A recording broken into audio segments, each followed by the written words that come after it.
Well, good afternoon, everyone, and it's good to be back with you this afternoon. I should say at the start that I will have to leave the press conference before the end to join a video conference with colleagues from the United Kingdom, Guernsey and Jersey. But I will be able to leave you in the capable hands of the Health and Social Care Minister. Now, I'm grateful to the Treasury Minister for taking the briefing yesterday. There is some excellent cross-governmental working going on to get money out to support businesses and workers in these difficult times. We know that there is still work to do, but colleagues from Treasury and the Department for Enterprise are working tirelessly to get it done.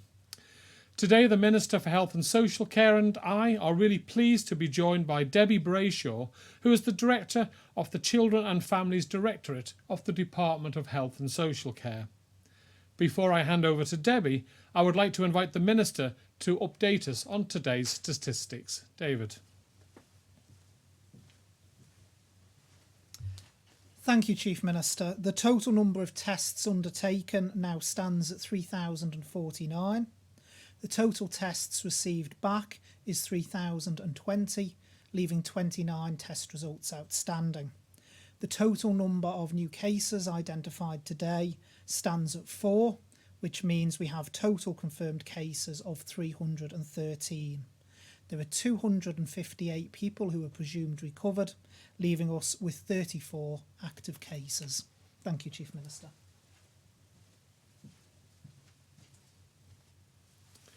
And thank you very much, David.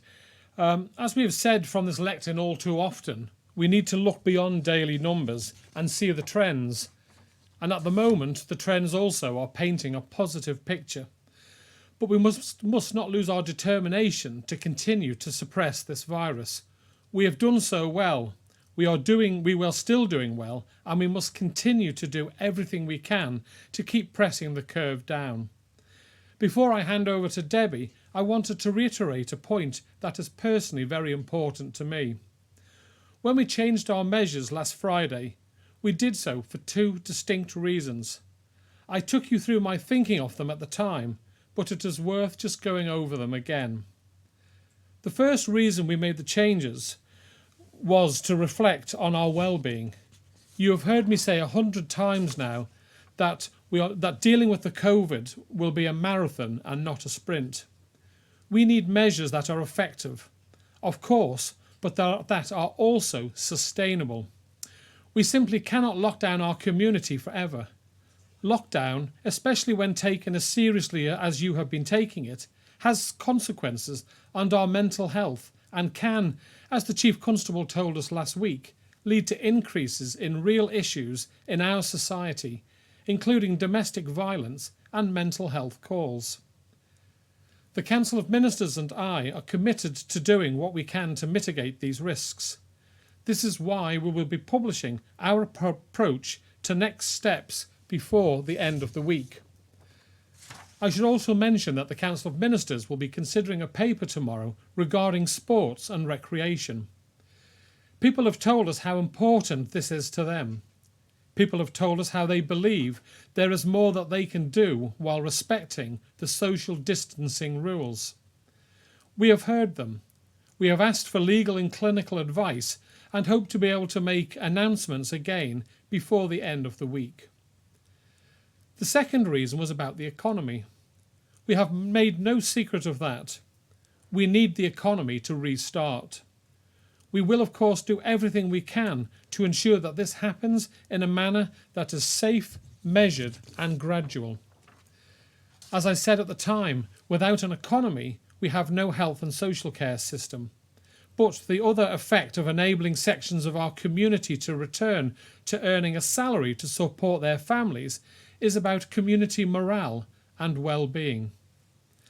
At this stage, I would like to hand over to Debbie to hear about some of the admirable work that she and her colleagues have been doing to increase support, advice and assistance for some of the most vulnerable members of our island community. Thank you, Chief Minister, and thank you everybody for your time this afternoon. As we know, the current circumstances are unprecedented but very necessary in the response to the COVID-19 pandemic. We know that compliance with the requirements has been fantastic overall, and yet we cannot underestimate the very real challenges and additional pressures that the regulations pose to people's well-being. Staying at home to work, to isolate, not to go to school, not go out to play, can mean that some families are sharing very limited space, and we know that is very stressful. Where paid work is lost or reduced, this may be placing a financial burden on families and individuals, and we know that too is very stressful. Those with additional needs and those with disabilities may have experienced a reduction in the external support available to them, and those with caring responsibilities, including young carers, may be finding the support limited and a strain upon them. For those who have no permanent home, it's a challenge to comply with the government advice. And for those that are already vulnerable with identified needs for support, care and protection, their regular and traditional face-to-face support networks, be that a friend, a neighbour or a professional, may not be available to them in the same way. And we know this can be very stressful. Whilst virtual ways of working help to social distance and keep in touch, this technology is not always accessible or available to those who are most vulnerable in our society. They may not have access to the internet or a device to use. We know in normal times those who are vulnerable are often unseen, unheard and isolated. And the current requirements may increase that sense of isolation. Sadly, this may mean that the likelihood of abuse, domestic abuse, neglect or significant harm may also increase. As we have heard, we know that conflict and violence and abusive behaviours can escalate when families face greater pressure and stress. The social care services are maintaining their critical and statutory functions. They continue to offer support and to make enquiries to help those who need protecting and have a right to be protected and safe. We continue to offer a 24-hour response to emergencies, and social workers and care staff are staying in touch with children, young people, vulnerable adults and families, offering any additional help that they can. Together with the Department of Education, Sport and Culture, we've worked to identify all children and young people currently known as to be vulnerable, and they've had the opportunity to continue to attend school if they want to. And our partner organisations are continuing to provide support to families also. Family Action is offering a helpline and very practical support, and St Christopher's are providing practical outreach support to care leavers to ensure they have food, they're safe and well, particularly if they are living alone. We also know that many families are managing the situation well and drawing upon the strength and resilience that maybe they never knew they actually had, and that has to be applauded. We know it's important for us to safeguard families and individuals so that when they are facing significant pressure and stress, they can continue to protect and promote the welfare of all of their family members and themselves, and that keeps all of us safe. Our services are here to support that resilience, and the department thanks everyone for all they are doing to stay safe and well. Thank you very much. Well, thank you very much, Debbie, and please pass on my personal thanks to your colleagues. You're doing a remarkable, incredibly important work during these difficult times. Now, unfortunately, you need to step away now, but we'll hand over to the Health and Social Care Minister, who will take your questions.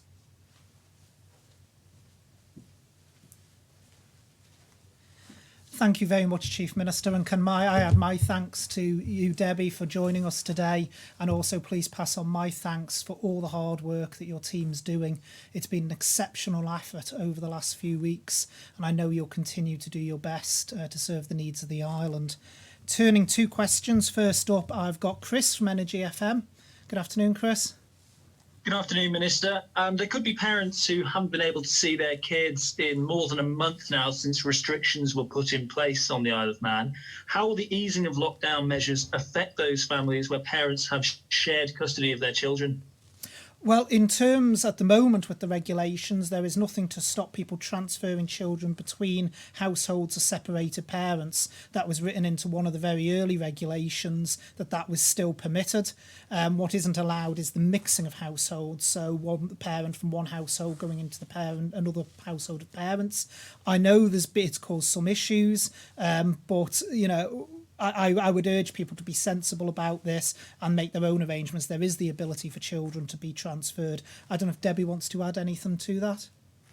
No, the only thing I would add is where there's an additional difficulty where one parent may be here and one parent across in the UK, then we're offering assistance to assess those circumstances and the impact on the child. Thank you. And many Manx residents who go into further education, they study off island. Some may be in the middle of degrees in the UK or elsewhere in the world at the moment. What are the guidelines for these students? Will the resumption of their studies depend on the consistency of coronavirus measures both here and in the country they're studying? Well, obviously it will indeed, because it will depend upon the educational system that they're studying with. People are currently free to leave the island, but obviously there's border restrictions for people coming back in.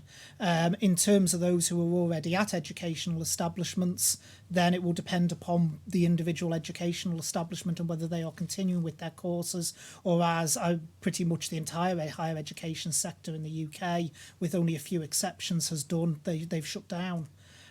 This is something that will matter. It will depend upon the individual circumstances. But there's nothing to prevent students from travelling to undertake their studies or remaining where they are. It's just restrictions when they come back as the process they need to follow. Thank you. Okay, next up I've got Adrian, Isle of Man Newspapers. Hi, David. Hi, Adrian. Just extending on what Chris was talking about, the Chief Minister said we simply cannot lock down our community forever, but there are many families out there wondering when they're going to get to see members of their family who are outside their immediate household. There doesn't seem to be anything in the six-step plan that's due to be published later this week, or will there be? When can people get to know how these measures are going to be relaxed? Well, we have the strategy document coming out, which you've just referred to, Adrian, that will give more information to people. We can't put dates on things, as the Chief Minister made absolutely clear in Tynwald, because it depends what's happening on the ground. And as I've said on many occasions, this needs to be baby steps, a step at a time. And if things change, then we have to stand back, look at the situation, and reconsider the position. So we don't want to be putting dates into a document, because at the moment it's got to be taken stage by stage by stage. There is lots of social pressures out there, people not being able to see their relatives, not being able to see their friends, not being able to see their children. But it is important in the fight against this virus that we continue to ensure that we are responsible as a community. And unfortunately, as I've said all along, that does mean in some circumstances it is going to cause social issues for people in that regard. Now, we've had a number of days when there were no cases, or I think there was one extra case over the last 6 days. And we've had 4 extra ones announced today. It's only, I know you say that you can't put too much emphasis on these individual cases, but people will be anxious about this. How much can we read into those extra figures that have been announced today? We can't read anything into them, to be frank, Adrian, because we need to see trend data. As I think I've said on numerous occasions here at this podium, you can't take one day's figures and from that extrapolate out a direction of travel. Yeah. Just as I said when we had the figures at 0, you can't take that and suddenly say everything's fine. What you've got to do is look at a 3-day trend average across the various cases. I pointed out very clearly that we would see spikes at various points along this journey because the virus has not been eradicated in our community. There is still low levels out there. And what's important is what we see as the trend over the next few days. So over the next 4 or 5 days, that's what will matter. Okay, next up, I've got Lewis at Manx Radio. Afternoon, Minister. The Chief Minister said today that as of next Wednesday's sailing, all repatriated residents from the UK will have been brought back. How many does that leave left asking to be repatriated from outside of the UK?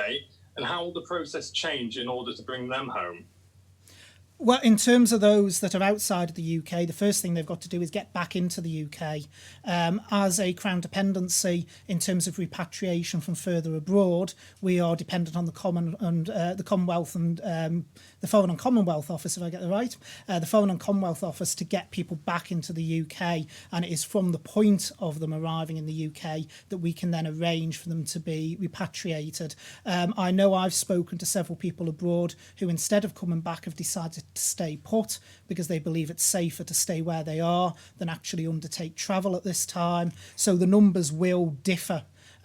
So the numbers the Cabinet Office has, quite a lot of those people have either decided to stay put or are undertaking the journey, but a figure will differ from time to time, so it's impossible to say at the moment the exact numbers. But the key thing is those that are in the UK that want to return have been offered the opportunity to do so.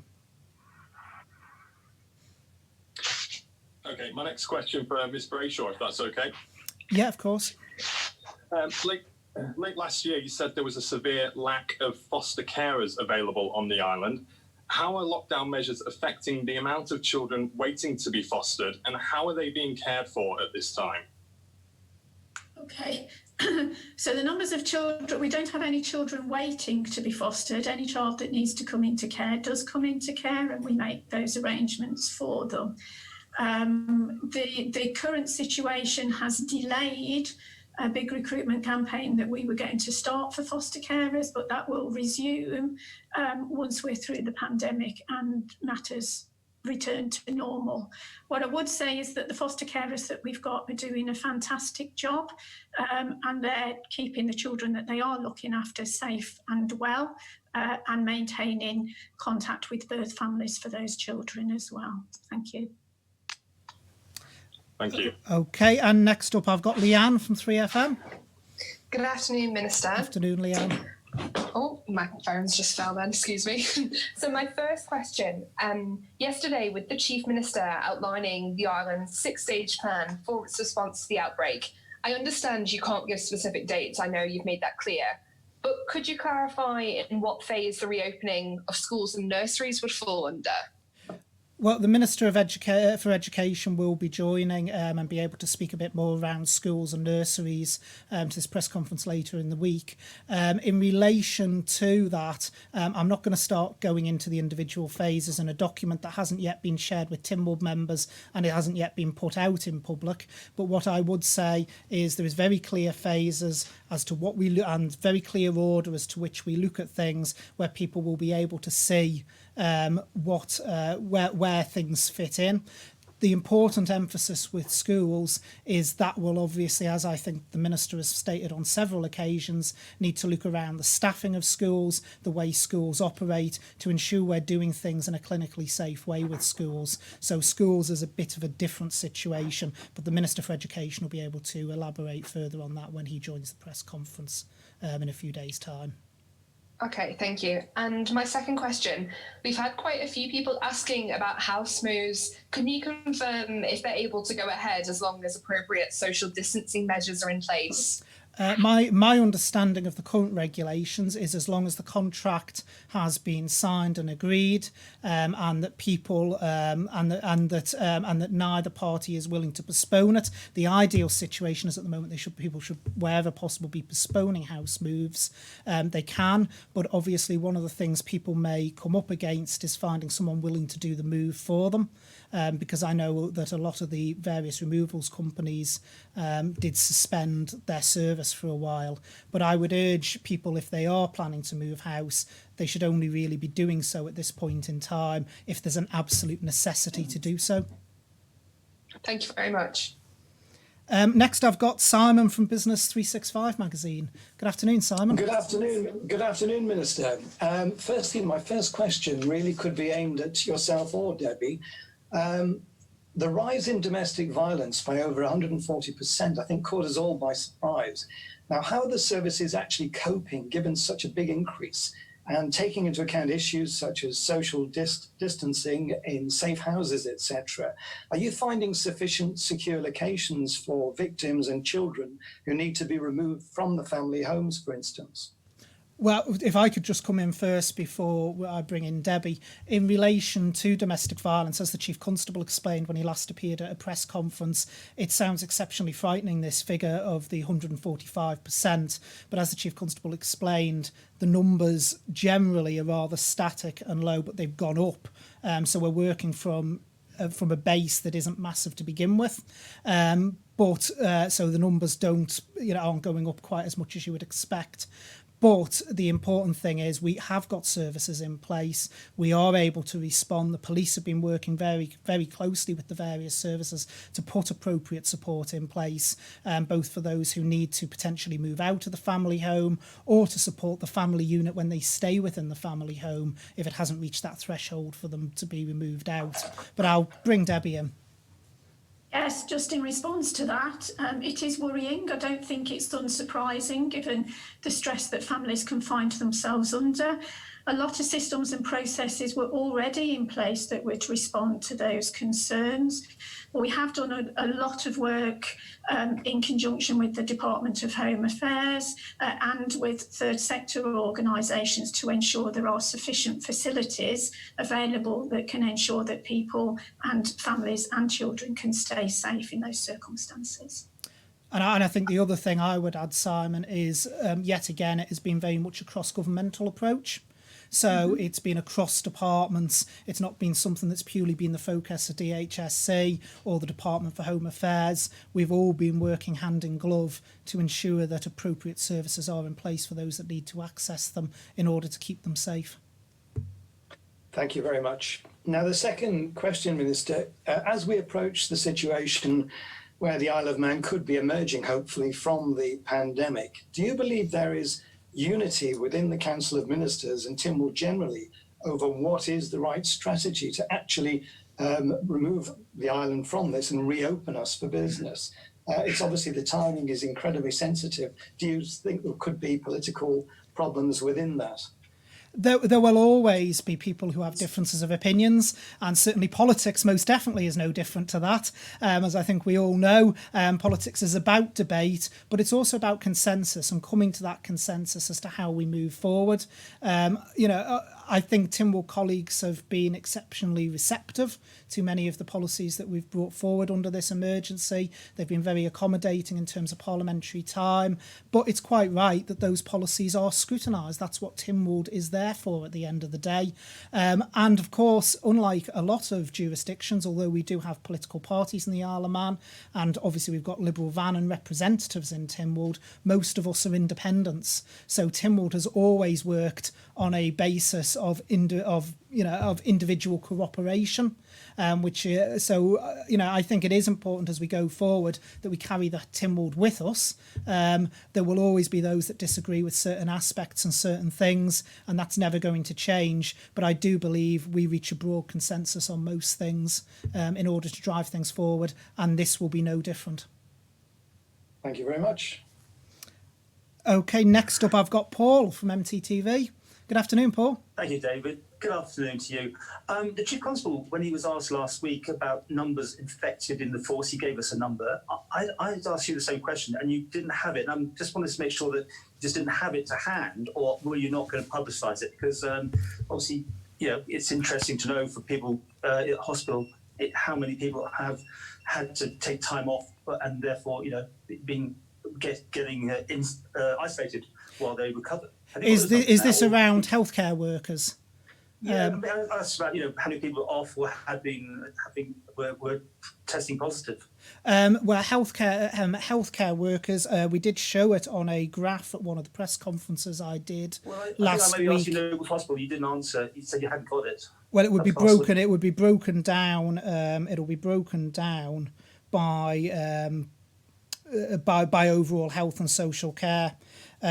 I think the figure off the top of my head, but I am doing this off the top of my head, so I'll have to clarify it for you the next time I'm here. I believe it's 48 that since the start have actually tested positive and have therefore self-isolated and then over time recovered and come back into work. Okay. But I will And just ahead of my confirm same- that figure to you when I'm here on Friday. Thank you. Just ahead of my same question, can you break down those new cases, by the way? Were they in a nursing home, or were they completely random, or were they in a cluster? I believe at least one is related to Abbotswood. But other than that, obviously it's too early in the day. As I think I've explained before, there has to be the back tracing so that there's a time delay before we know the actual background of the cases. So I don't have that yet. I know, because some days you say straight away, yes, it's due to the nursing home. So It depends when the test results come through. If it's in the overnight batch from the day before, and so therefore they've been declared first thing in the morning, then sometimes the contact tracing will be finished by the time we get to this press conference. If they're in the later batch in the day that also comes through, then obviously the contact tracing may not be complete, so the information isn't out there yet as to where the source of those cases particularly is. So 4 are outside of the nursing home, as you understand it. Well, Okay. we don't. Well, no, I didn't say This that. is, I didn't say, just to say, Paul, I didn't say No, that. I no, said you I'm mentioned aware that I think one of the cases is Yes. related to Abbotswood. That's not me saying that the other three aren't. We'll have to wait until we've got the data. This comes up all the time. I know you're under this constant question about when can things restart at Nobles. We're hearing stories that there's lots of people who haven't got anything to do because they want to get on with what they normally would be doing, looking after people, and those areas are shut down. Have you got a timetable yet? Because obviously this up the road, further up the field, will be creating more problems, especially with the cancer people not being able to get through their treatment. Your comments on that? Well, there is already work going on in the department, and I think I've referred to it before about what services we can switch on, back on, and when. But it has to be done on a stage basis, Paul, because we've got to ensure that we do things in a clinically correct way, particularly in relation to cancer. Obviously, as people will be aware, the screening services with cancer was one of the things that was shut down. But of course, we have dependencies within the UK for that as well, and they have suspended their screening services, which then has a knock-on effect to our services. So we are working through all the various different services that we've turned off and working through when we potentially could turn them back on. But like I say, the crucial thing is it's got to be done in a clinically safe way. And referring to cancer, I think I've stated it before and the Chief Minister has as well. One of the studies that came out of Italy was that those with cancer who contract COVID-19 are 5 times more likely to die than those without cancer. So it is absolutely essential that we balance the risks in anything that we do, and that does take time. The UK, though, has made their commitment to restart, haven't they? Yesterday, they made their commitment. They have, but I don't think they've put a date on it. As far as I'm aware, Paul, like us, they're staging it. I think they've committed to some things, I think, on the 5th of May, but not to things further out. So any services that we need to feed into, we've got to do what's right for the island, basically, and ensure that there's some services we've kept going that the UK didn't. Thank you. Okay, next up, Josh from ITV.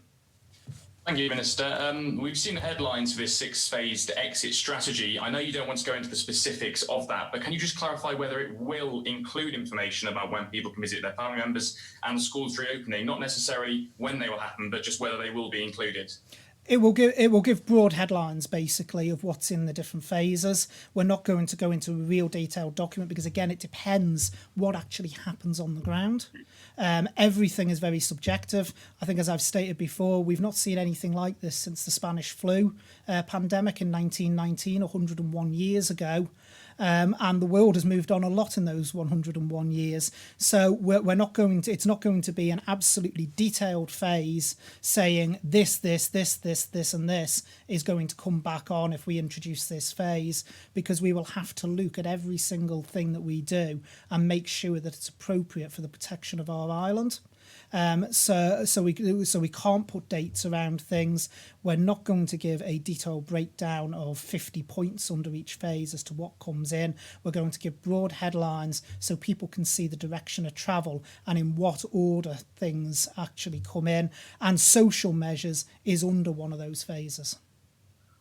Okay, thank you. And my second question, have you been receiving feedback on how repatriated residents are finding or have found their time in the Comus Hotel? And can you clarify why people are still restricted to 1 hour of exercise there, despite everyone else on the island not being time restricted?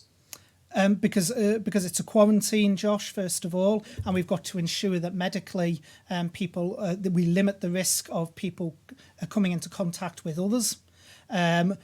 in terms of policies, we have had feedback. I've had personal feedback. And as I constantly say at this podium, all policies are constantly under review. So, if there's things that we can do to improve the experience of people, then they will be looked at.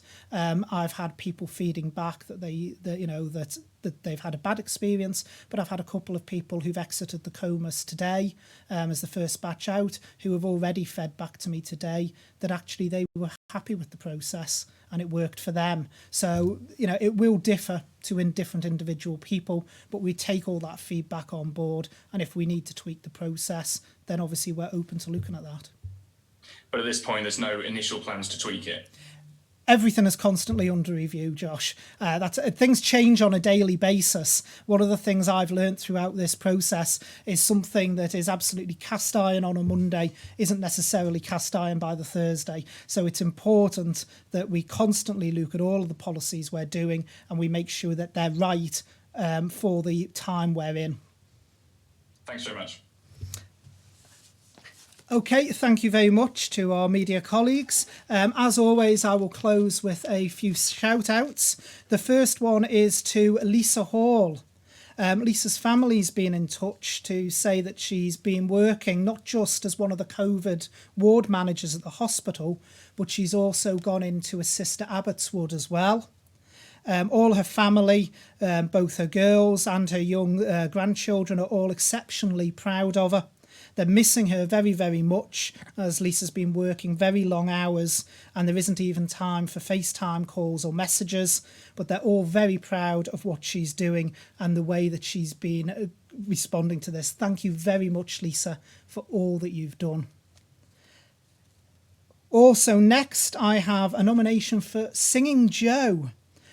Singing Joe runs singing dance lessons for toddlers of the island. They all love her, and since this horrible virus, she's been making videos for tots at bedtime and also doing live streams. So thank you very much, Joe, for all you've been doing for the children of our island. And also, my last shout out for today is to Ward 6. They are now the only surgical ward in the hospital, and they're caring for a mix of male and female patients from 4 different specialities. So they are doing an exceptional amount of work, and they've shown great skills and fortitude during this time.